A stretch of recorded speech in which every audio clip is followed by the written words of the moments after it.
Orale, before I get into this, I just need to clear up some confusion over this character's name. Long story short, this is the original Captain Marvel, which was made by Fawcett Publications, and Shazam was just the magic name used to transform little Billy Batson into Captain Marvel. This series was so successful, it led to some offshoot characters like Mary Marvel and Captain Marvel Jr. It also had at least one interesting supervillain that I'm sure the Twitter mods would just love.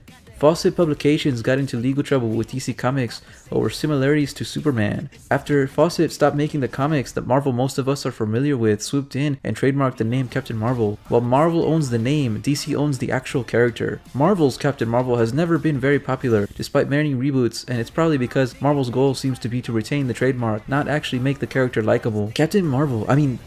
Shazam, directed by David F. Sandberg, is essentially a coming-of-age story about Billy Batson, played by Asher Angel, who is struggling as an orphan in a foster home when he suddenly gets granted superpowers by an ancient wizard, played by Jimon Hounsu, who by the way just so happens to be in that other Captain Marvel movie too. Anyway, Billy gets transformed into a much older and stronger version of himself, played by Zachary Levi, and who looks like he's basically buff Adam Sandler. By the way, I like how the film was self-aware enough to bring up how ridiculous the suit looks. It definitely reminded me of Conan O'Brien. Zachary Levi's portrayal of Shazam radiates joy and youthful positive energy, which creates an interesting dynamic as it mixes with Angel's initial portrayal of Billy Batson as being understandably cynical. Even when Shazam is making the immature mistakes you would expect from a man-child given superpowers, I still couldn't bring myself to feel negatively towards him, partly because of how comedic the film is, and partly because of his clear motivations. Batson's main friend is Freddy Freeman, played by Jack Dylan Grazer, who you might recognize from the horror film remake It. He has some great lines and is mostly likable. There were some times where his snarky attitude was borderline annoying, but that was an essential part of his character. Out of the rest of Batson's foster family, some were definitely more likable than others, and my favorite foster kid was the adorable Darla, played by Faith Herman. I have a feeling we're going to be seeing a lot more of her in the future.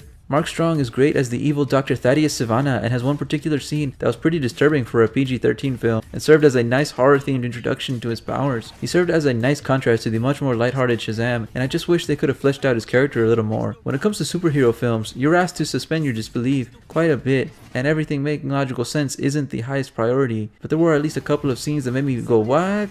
Just because they were slightly bizarre or forced in for the sake of a cheap gag. This isn't really a spoiler, but it was a little odd to see a high schooler carrying around nunchaku as a setup for a one-liner.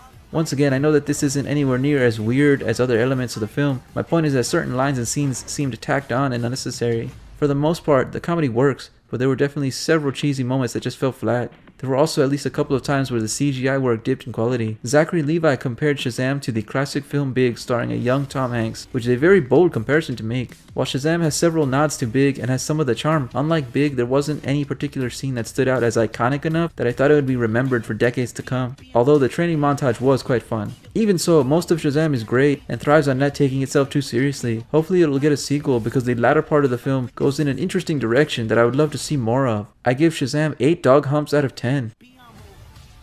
I'm getting pretty excited just thinking about Dwayne Johnson playing Shazam's arch nemesis Black Adam in a future film.